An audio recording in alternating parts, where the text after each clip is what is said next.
Oi, boa noite, tudo bem com todos? Todos sejam bem-vindos. Ao ver este vídeo, todos possam ser abençoados por Deus, né? Um feliz sábado a todos. Que Deus abençoe todos os ouvintes, todas as pessoas, telespectadores do YouTube. Deus possa estar abençoando a todos vocês, de todos os canais, né? Que Deus possa estar usando a cada um. Hoje nós vamos fazer mais um estudo da série Estudo Conflito, né? Um estudo passo a passo. Esse estudo que eu vou fazer hoje, o tema é a escuridão, né? A gente vai explanar um pouco dele aqui. Vamos falar, né? Daquilo que tem preparado, que o inimigo tem preparado, ciladas contra as pessoas, contra o povo de Deus, e também aquilo que Deus quer para cada um de nós. Vamos orar? Grandioso Pai Celeste, em nome de Jesus, obrigada pelo teu santo dia, obrigada por estarmos aqui, obrigada, Senhor, pela tua palavra. Fica conosco, nos dê sabedoria, é o que te peço e te agradeço em nome de Jesus. Amém. Amém? Que o Senhor Deus possa estar no nosso coração, na nossa vida, viu? Nos abençoando, tomando luz e fazendo de nós seus instrumentos, né? O apóstolo Paulo, ele escreveu que para o dia de Cristo chegar viria a apostasia, o filho da perdição, né? E seria revelado, né? O homem do pecado, o filho da perdição. Esse expõe e se exalta acima de tudo que se chama Deus, ou objeto de culto e de adoração, né? Chegando até a sentar-se no trono de Deus, proclamando que Ele mesmo é Deus. Além disso, o mistério da iniquidade já está em ação. 2 Tessalonicenses, vamos ver lá, 2 Tessalonicenses 2, capítulo 2, e o versículo é o 3, o 4 e o 7, tá? Que nós vamos ver. 2 Tessalonicenses, eu estou em 2 Tessalonicenses, capítulo 2. Vamos no verso 3, que diz assim: ninguém de nenhum modo vos engane, porque isto não acontecerá sem que primeiro venha a apostasia e seja revelado o homem da iniquidade, o filho da perdição, né?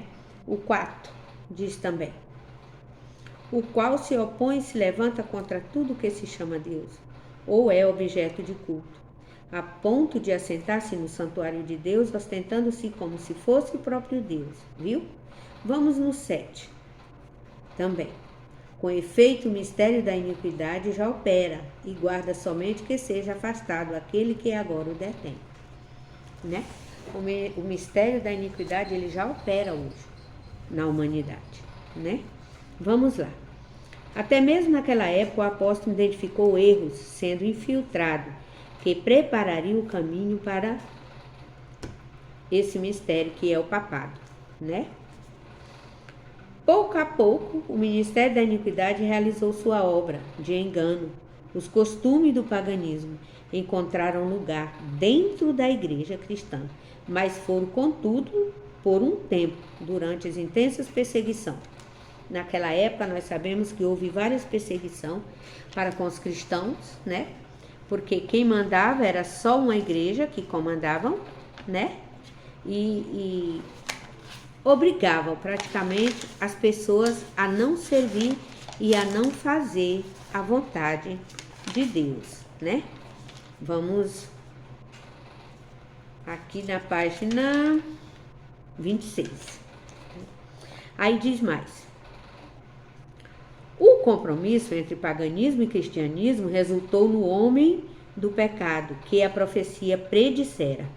Essa falsa religião é obra-prima de Satanás, um monumento em seus esforços de se assentar no trono para governar a terra, de acordo com a sua vontade. Você está vendo? Um compromisso do paganismo. Quem é que é pagão, né? E cristianismo resultou no homem do pecado, que a profecia predissera, tá? O homem do pecado daquela época, pessoal, era no papado, tá? Eles eram o homem do pecado, eles faziam o que não dava para fazer, né? O que não era para ser feito. Vamos lá. Mas aquele que reverenciou a Deus enfrenta a falsa alegação do papado, assim como Cristo respondeu a Satanás: adore o Senhor seu Deus e só a ele preste culto. Lembra? Bem aqui fala assim, ó, uma das principais doutrinas da reforma de Roma afirma que Deus deu autoridade suprema ao Papa sobre bispos, pastores do mundo inteiro. Mais do que isso, o Papa tem sido chamado de Senhor Deus. O Papa é declarado infalível, tá? A mesma reivindicação que Satanás fez no deserto da tentação continua a ecoar por meio da Igreja de Roma, e grande é o número dos que lhe rendem adoração. Viu?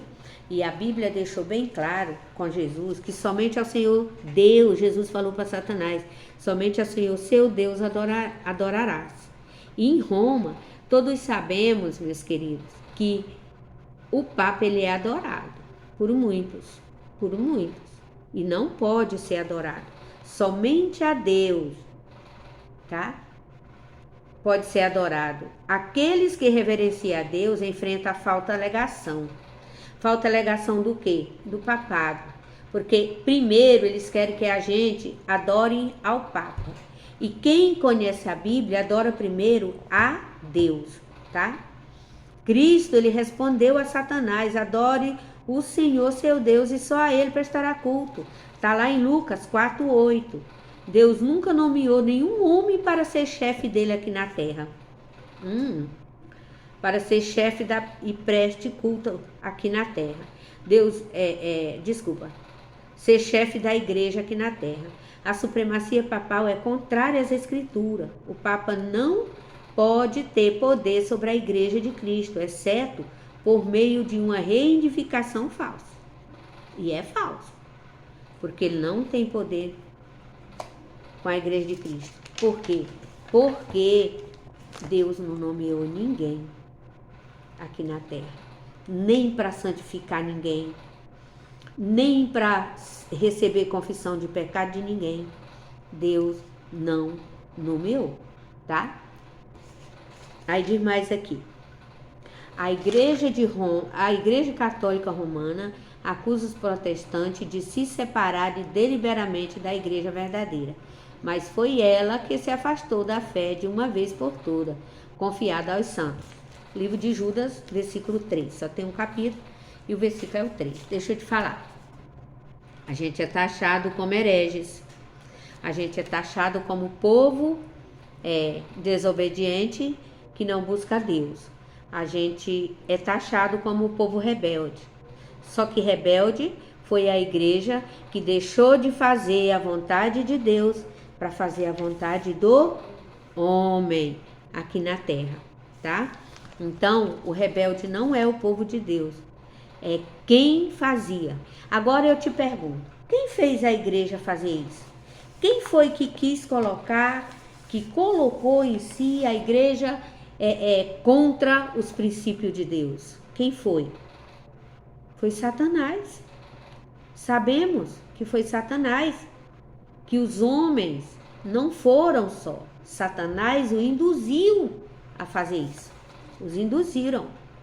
Satanás sabia muito bem que foram as Sagradas Escrituras que capacitaram o Salvador a resistir seus ataques. Porque a Bíblia ela nos capacita.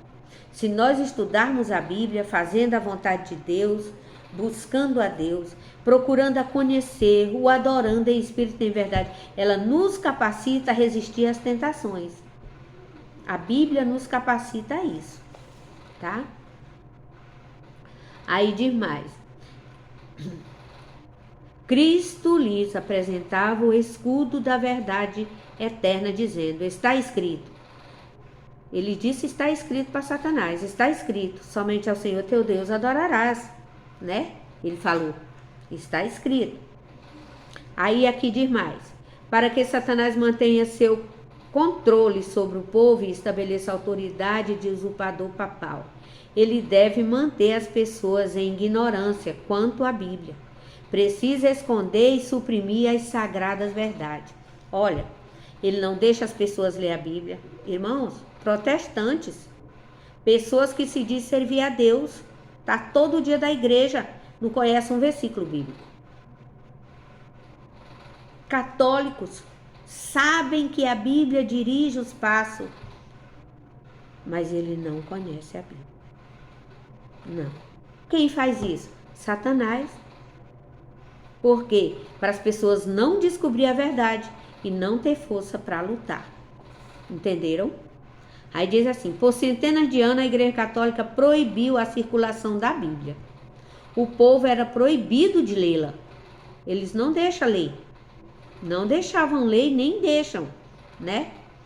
Sacerdotes e líderes interpretavam seus ensinos, a fim de apoiar suas alegações arrogantes.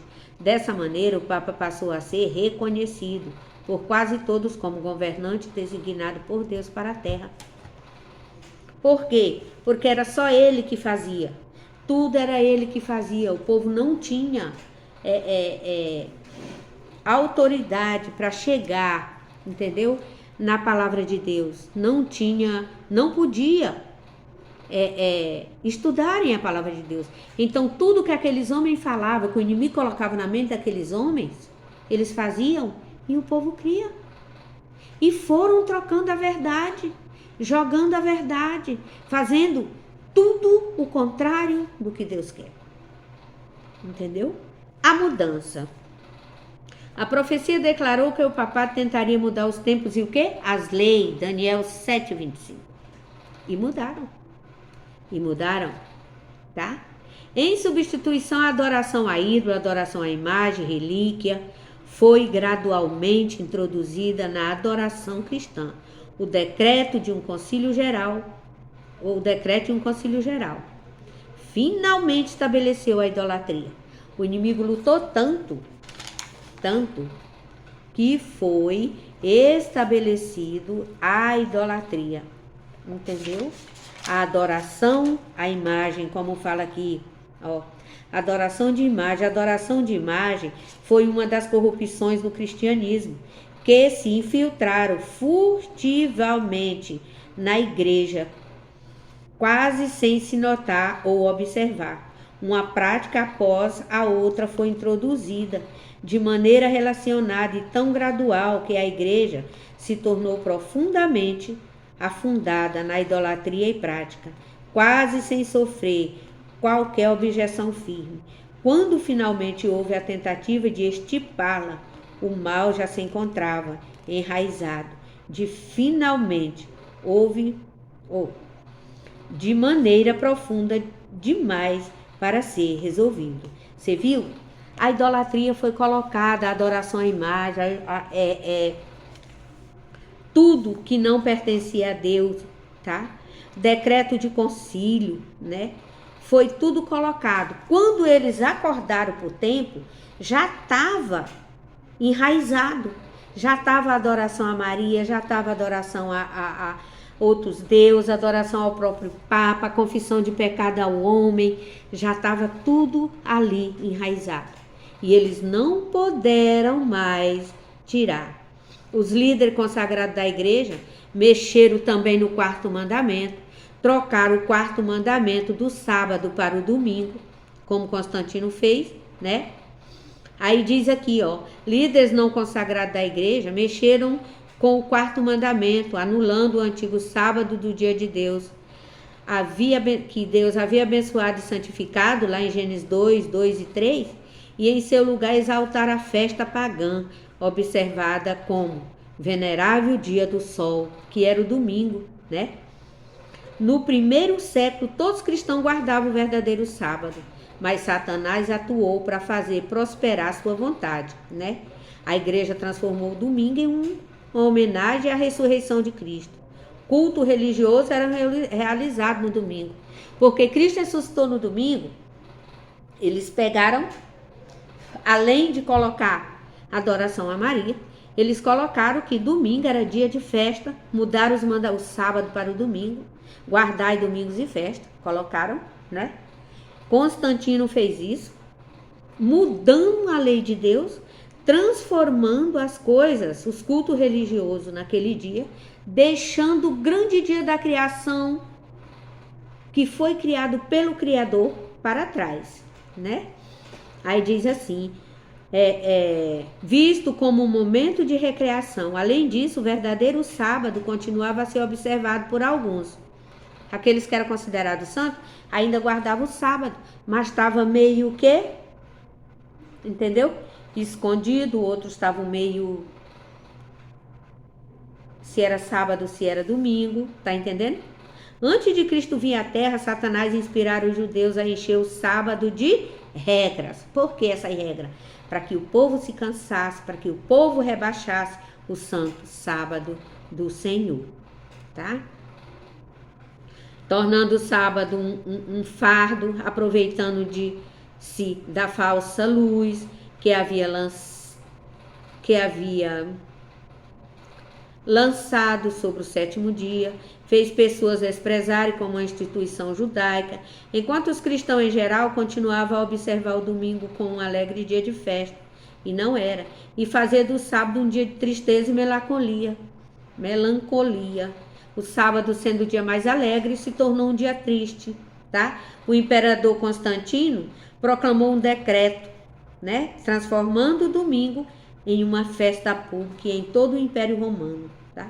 O dia do sol, Constantino fez isso e o povo estava, né, deixando, né? A lei dominical de Constantino, a lei foi publicada em latim e traduzida para o inglês, né?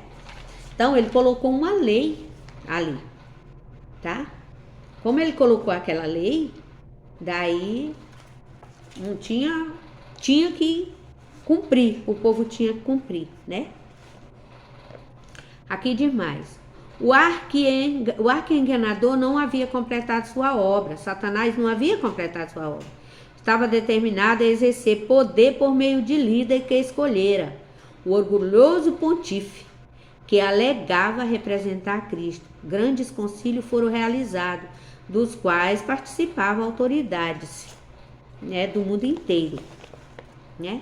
Quase todos os concílios rebaixavam o sábado um pouquinho mais, ao passo que exaltavam o domingo. Foi que a festa pagã finalmente passou a ser honrada como uma instituição divina. Não existe. Amigos, irmãos protestantes, irmãos que adoram o Senhor domingo de manhã, irmãos que fazem a vontade, que guardam o domingo, acorda, meus irmãos, acorda. O domingo não é um mandamento do Senhor.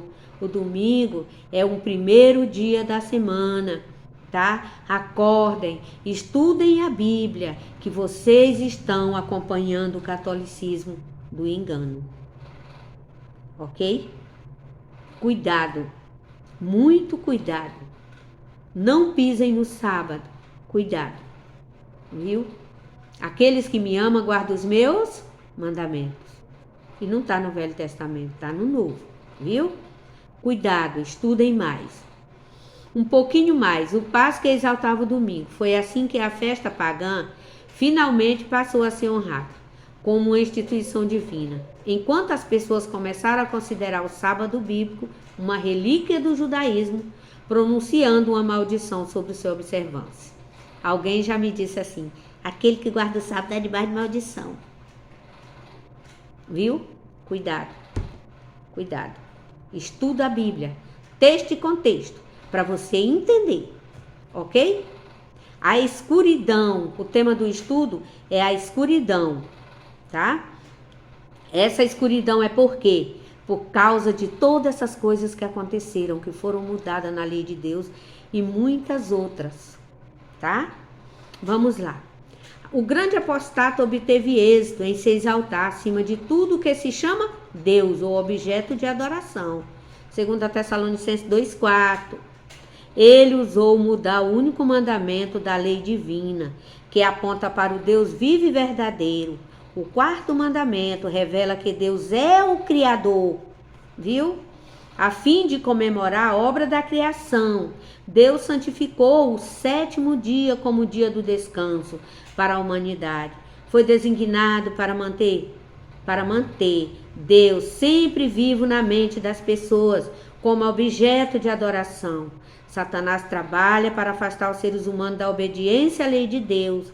A fim de realizar isso, ele direciona seus esforços especialmente contra o único mandamento que aponta para Deus como Criador. Porque Deus é o nosso Criador, Deus é o nosso Redentor, e é o único mandamento que nos mostra que nós foi criado por Deus, viu? Aqui tem mais. Hoje os protestantes alegam que a ressurreição de Cristo no domingo, que nem eu falei agora, transformou esse dia do sábado cristão. Mas nem Cristo nem os apóstolos concederam essa honra, viu? Ao primeiro dia da semana.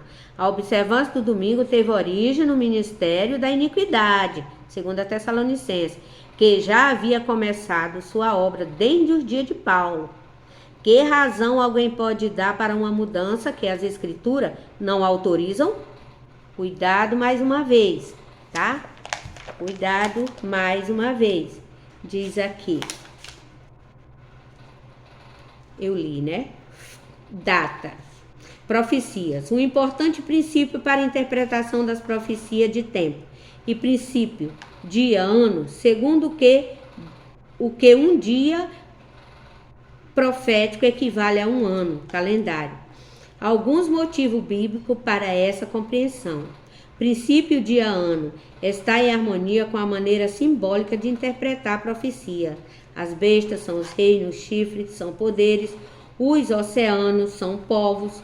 O Senhor, ao falar em Números 14:34 e em Ezequiel 4:6, defende esse princípio, 2.300 dias, anos, Daniel 8:14.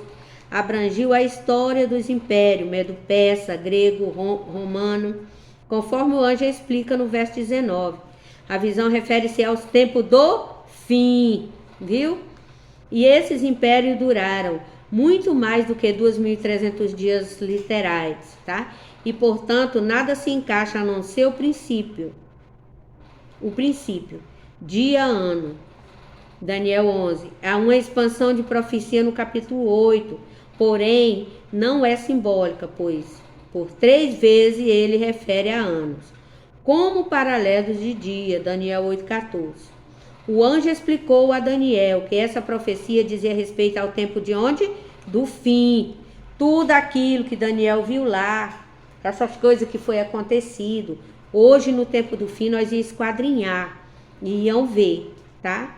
E se os dias fossem literais, a profecia não podiam entender pelo tempo necessário para que fizesse sentido a um dia e ano, tá? Apocalipse explica as profecias de Daniel, mostrando que seu cumprimento ainda era futuro, no tempo dos apóstolos. Além disso, muitos estudantes cuidadosos das escrituras reconhecem e aceitaram o princípio, viu? Não era bem aqui que eu queria, mas eu li, tá lido, né? E vamos aqui. Lemos sobre. Então começaram os 1.260 anos de opressão papal, que é as profecias de Daniel, né? Que nem eu li agora, e Apocalipse predisseram, né? Os cristãos foram forçados a escolher abrir mão da integridade e aceitar a cerimônia, né? Muitos foram obrigados à adoração papal ou consumir a vida em masmorra, até mesmo sofrer a morte. Muitos morreram, muitos foram obrigados a guardar o domingo, muitos tiveram que ir para os montes, muitas pessoas correram, muitos morreram, muito foi jogado dentro das arenas para morrer, tá? Pela supremacia papal, por não querer aceitar, tá? As leis, as mudanças, tá? Confiar no Filho de Deus para obter perdão dos pecados e a salvação eterna. Passaram a olhar para o Papa e para os sacerdotes, a quem ele concedia autoridade. O Papa era seu mediador terreno. Ele ficava no lugar de Deus para eles. Você viu? Muitos deixaram, tá? de crer em Deus para crer no homem, porque era obrigado. Entenderam? Dias de perigo. Eram poucos crentes fiéis a Deus. Às vezes parecia um erro, o erro triunfaria por completo. As verdadeiras religiões seriam banidas da terra.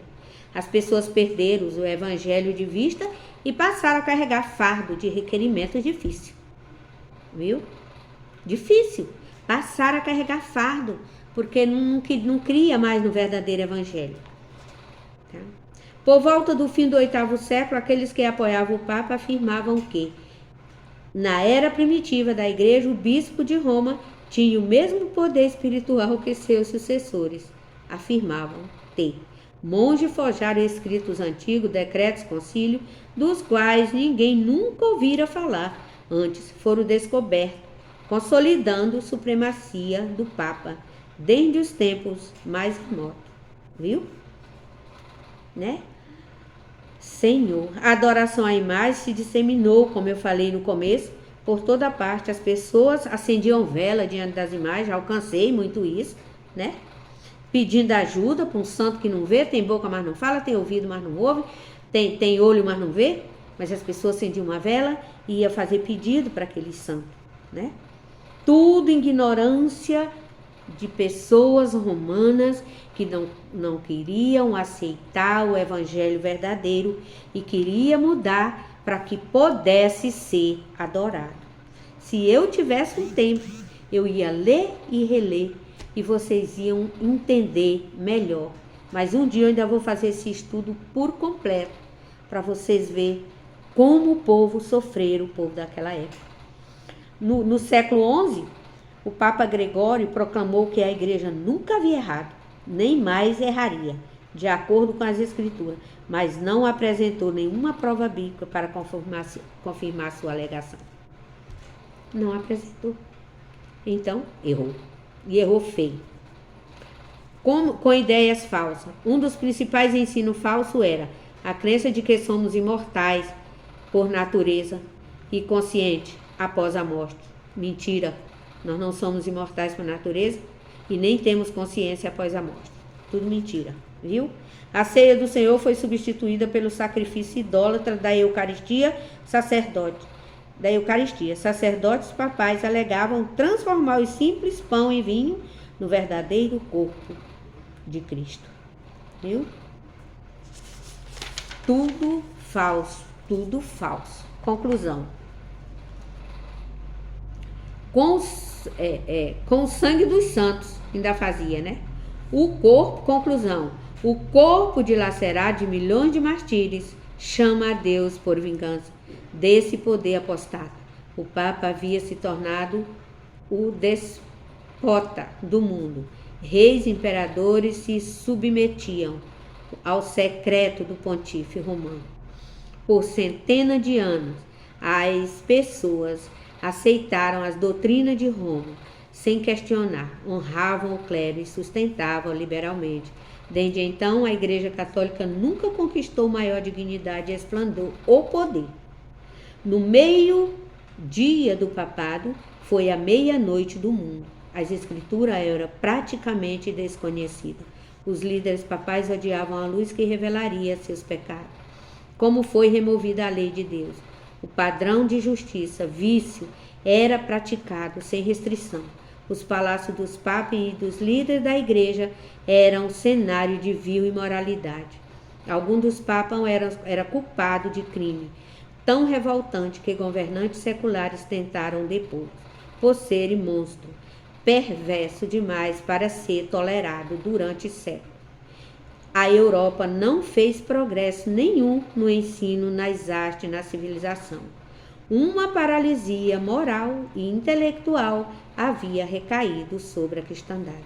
Essas condições foram consequência do banimento da palavra de Deus.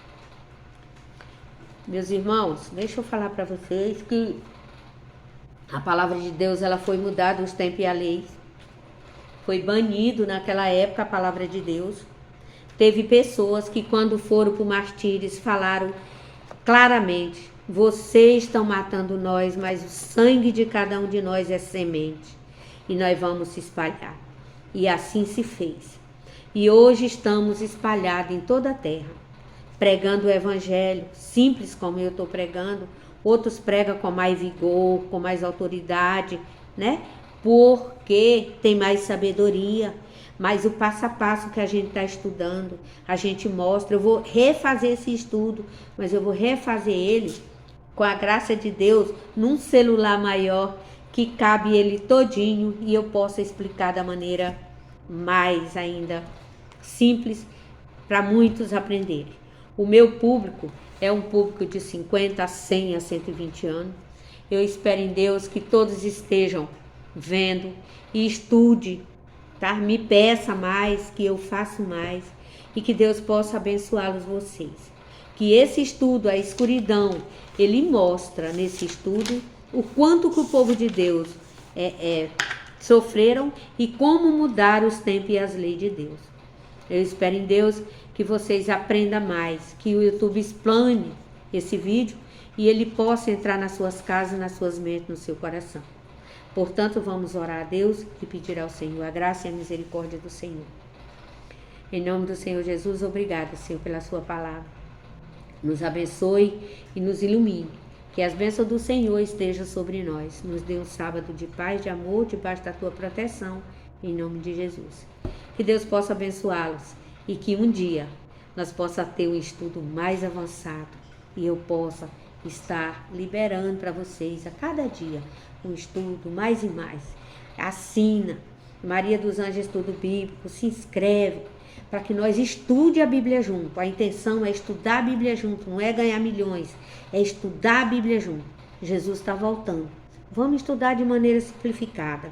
Aqueles que não sabem ler, aquelas pessoas que são leigos, procura. Tem muitos vídeos aí, procura. Faça um bom proveito. Em nome de Jesus, ficam com Deus e Deus abençoe. Amém.